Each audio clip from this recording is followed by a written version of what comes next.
Top quality और consistent performance के लिए सिर्फ सिल्वर पंप नाम याद रखना। यूक्रेनी सैन्य ठिकानों को चुन चुन कर बनाया गया निशाना, किए गए हवाई हमले। यूक्रेन पर रूस ने कहर बरपा दिया है। ताजा तस्वीरें हमले के फौरन बाद की। तो 24 घंटे के अंदर यूक्रेन पर बड़े हमले हुए हैं। यूक्रेन के अंदर रूसी सेना को बढ़त मिल गई है।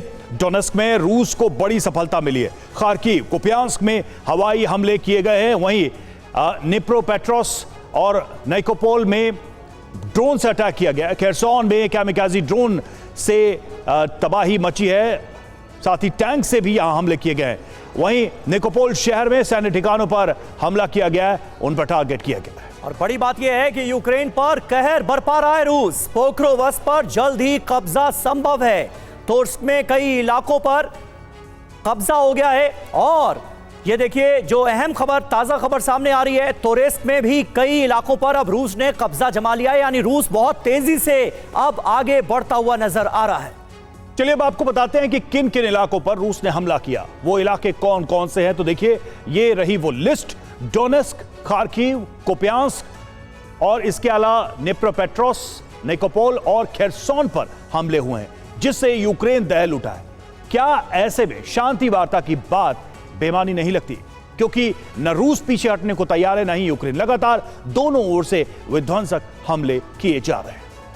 और हमारे साथ इस वक्त तमाम खास मेहमान मौजूद हैं। मेजर जनरल अशोक कुमार हमारे साथ मौजूद हैं, सीडीआर अतुल भारद्वाज हमारे साथ मौजूद हैं और विदेश मामलों के जानकार प्रोफेसर संजय भारद्वाज भी हमारे साथ मौजूद हैं। सबसे पहले मेजर जनरल अशोक कुमार, मैं आपसे जानना चाहूंगा, अब कहीं दूर दूर तक शांति के आसार तो नजर आ नहीं रहे। सीज फायर की कोई बात हो नहीं रही है, बल्कि हमले और ज्यादा विध्वंसकारी हो गए। रूस अब एक बहुत बड़ा एज लेता हुआ नजर आता है, बहुत आगे बढ़ता हुआ नजर आता है। यूक्रेन के पास अब ऑप्शन बचे क्या हैं? मौजूदा समय में आपका ये ऑब्जर्वेशन सही है कि शायद शांत की संभावनाएं ख़त्म होती जा रही हैं, लेकिन मैं कहना चाहूँगा कि शांत की संभावना दूर तो गई है, बट अभी ख़त्म नहीं हुई है।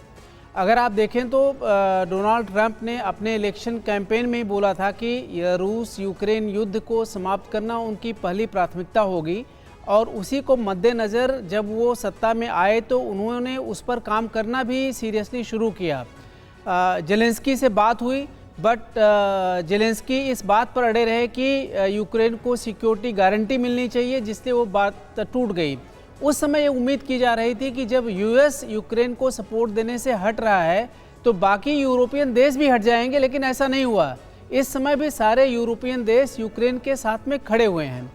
उसके साथ साथ एक और डेवलपमेंट हुआ कि प्रेसिडेंट ट्रंप को उम्मीद की थी कि पुतिन उनकी बात मानेंगे, और उन्होंने सिर्फ इतना इनिशियल प्रस्ताव रखा था, जिसके लिए बातचीत भी हुई थी कि कम से कम 30 दिन के लिए एक दूसरे के एनर्जी और इंफ्रास्ट्रक्चर पर अटैक करना बंद कर दो। लेकिन इस बात को रूस ने भी नहीं माना, क्योंकि रूस की कोशिश थी कि जो बड़े मुद्दे हैं, क्रीमिया को एक्सेप्टेंस दिलाना, जिस इलाके पे कैप्चर किया हुआ है उसको उसके पास रहने देना, और यूक्रेन का नाटो में न शामिल होने की बात भी किसी न किसी रूप में मान ली जाए, और तब वो युद्ध विराम के लिए तैयार हो। जाहिर है वो इतनी जल्दी संभव नहीं था, और 30 दिन का युद्ध विराम मानने पर इन दोनों इंफ्रास्ट्रक्चर और एनर्जी को बचाने में किसी पक्ष का कोई नुकसान नहीं था। और उसके बाद पिछले 8-10 दिन में दोनों पक्षों से ताबड़तोड़ हमले शुरू हुए हैं। रूस अपना इनग्रेस यूक्रेन में बढ़ा रहा है।